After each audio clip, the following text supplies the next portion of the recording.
Let's talk about a Truth and Reconciliation Commission.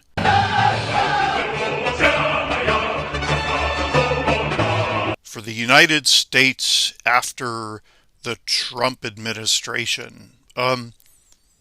This shows you just how utterly insane leftists and Democrats have become. I'll list all the countries that have Truth and Reconciliation Commissions. You can pause it and look at them at your leisure.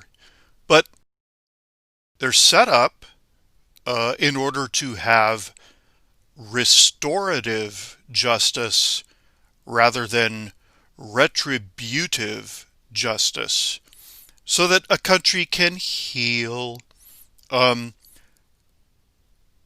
The places where the reason for setting up a Truth and Reconciliation Commission is to address human rights abuses.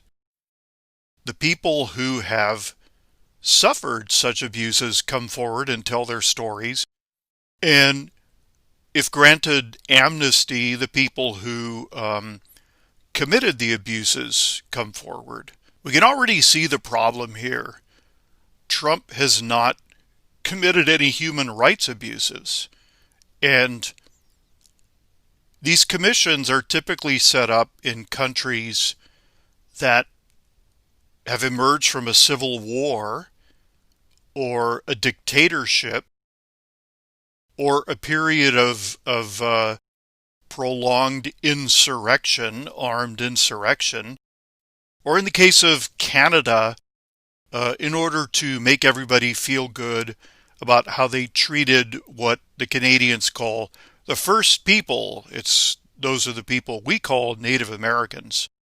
So there's no reason in the world to have a Truth and Reconciliation Commission. The Democrats have taken the concept of a straw man to levels that nobody's ever seen. A straw man is when you put words in your opponent's mouth and then you disagree with your own words. So the Democrats have created a straw man reality. They made up the accusation that Trump is a dictator, and they're acting on it. They would set up a Truth and Reconciliation Commission to act on their own lies.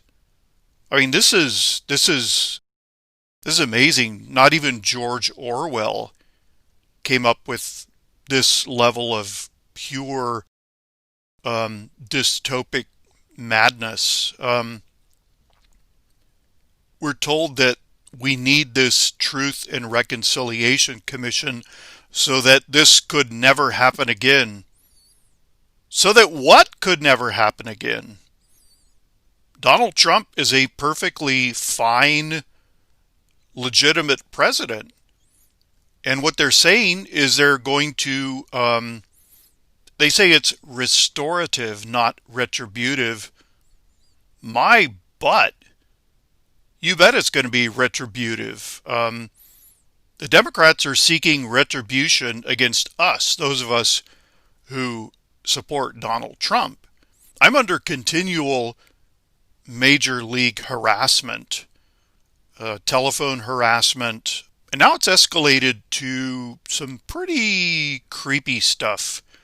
It's just gaslighting as far as I can tell, but it's stuff that I think other people, it would scare them. It doesn't scare me because, I'm going to support Trump no matter what. And if somebody decides that I deserve to die for supporting Trump, then I'll die. But I won't go down without a fight. And, I'm just not afraid. I mean, I'm already 4/5 off the planet. I made a bunch of decisions today in terms of how I'm going to go forward, and I'm always in a state of peace of mind, but now I'm even more so. So all I can say is, if you guys want to up the ante, bring it. let's do it. I don't watch any mainstream press outlets at all right now. Well, anymore ever again. I'm glad to see that Fox is dying. They deserve it. Um, this whole notion, it's quite laughable. We're not going to air any stories about reality because those are just conspiracy theories.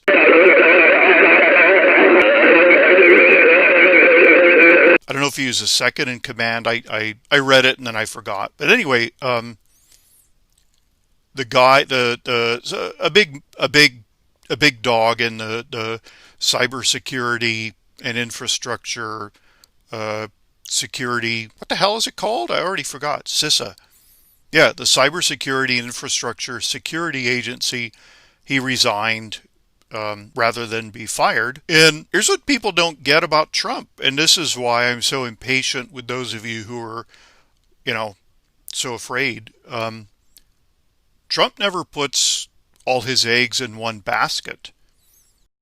The reason he asks so many questions, and I'm amazed that nobody's figured this out, he's learning how to do the job that he's delegating to this agency. So that means that after CISA goes off, Trump will find someone else to do the same thing. But he won't tell CISA. So if, people are telling me, oh, well, what makes you think that CISA isn't run through with deep state operatives?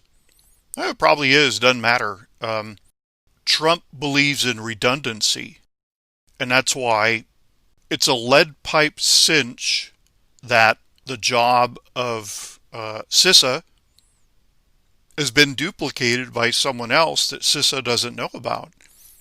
Trump has multiple redundancies built in because he knows he gets briefed on everything, and then he knows how to delegate the responsibility to someone else because he asks them to brief him, and then he could say, well, what about this? What about that?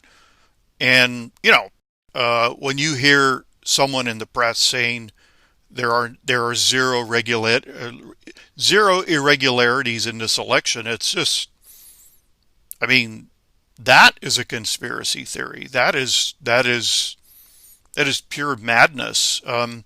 I saw a video today in which the head of the Federal Election Commission showed a video or had a video shown for him. And I don't know who filmed it. It was filmed from above, but there were vote counters filling out ballots. And he said he didn't know if they were filling out blank ballots or if they were filling in those ballots they've been getting that have only Joe Biden. But he said this is an irregularity that, means that this election is not legitimate, this video alone. And such regularities went on all over the country. So there's absolutely no doubt that this is not a legitimate election. We have tons of evidence of irregularity and irregularities. So simply clamping down on this and not allowing the word to get out isn't going to do anything. And the very last thing that can happen, I'm fully confident that the election will not pass legal muster and Trump will be basically determined to be the winner who he is. But let's say that everything somehow sails through and that, all the judges on the Supreme Court say, well, we're going to let it go. What will almost certainly happen is that in the swing states that have Republican legislatures, and I guess some of them even have Republican governors, they simply won't validate the electoral votes. And that means neither candidate will end up with 270 votes. So that means it goes to the House of Representatives. When the election goes into the House of Representatives, each state gets only one vote. Advantage Republicans by a massive degree. So not only is this not over, it's not going to stand. There's an old saying, that which cannot be allowed to stand will not stand. And, we can't have a completely illegitimate national election for president. It's the end of everything in this country. It's the end of our freedom. So it won't be allowed to stand. And, you know, basically that's all there is to it. So Trump has multiple guaranteed paths to victory. And the strongest one being is that he legitimately won the election. And this can be proved. The press is telling you that Georgia is having a recount. It's having a recount, an audit, and a canvassing all in one. So that means they're going to compare every single vote to their voter lists, and they're going to make sure that the people on the voter lists are the one who cast that particular ballot. The states are supposed to hold on to the envelopes that the mail-in ballots came in, and we're being told that in multiple jurisdictions they threw away the envelopes. Well, that means those mail-in ballots have to be nullified because you can't prove where they came from and you can't prove when they were sent in. I mean, this was a desperate last stand, the last bonsai charge, and it's going down because Trump was ready for it, and he had all these safeguards in place, and each safeguard had redundancies, and that's how he's always done business. Trump never puts his faith in anybody but himself. I think he's at the point where he puts his total faith in Mike Pence. There were people in the beginning who were telling me that I couldn't trust Mike Pence, but they couldn't explain why. I trust Mike Pence, but that doesn't mean that Trump fully trusts him. Sun Tzu says that the prudent commander doesn't trust any of his underlings. So maybe Trump doesn't fully trust Pence just because that's not prudent. I can't read Trump's mind. If I could read Trump's mind, I'd be worth more than he is. But I'm not worried, and the fact that the Democrats are setting up a Truth and Reconciliation Commission to address the Trump administration is a sign that they're completely off their rocker. Because even in countries like the various African and Middle Eastern countries where they set these things up, they're always set up to address human rights violations. They're not set up to address angry leftists who didn't get their way. They say they have to set this up to make sure that we never elect someone like Trump again.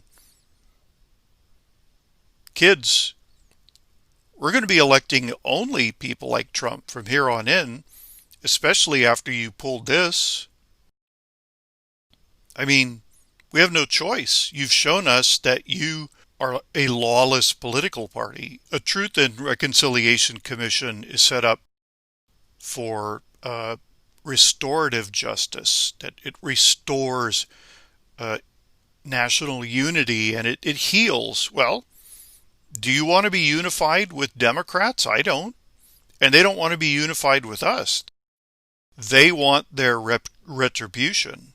And I think I can speak for all Trump supporters when I say we don't want to see a Truth and Reconciliation Commission. We don't want to see kangaroo courts where Nancy Pelosi comes out with her head bowed and she cries and she says, "I'm so sorry," because she knows she'd be lying, And That's why these things are always jokes. Everybody's talking about the South African model. Well, nothing ever came of it.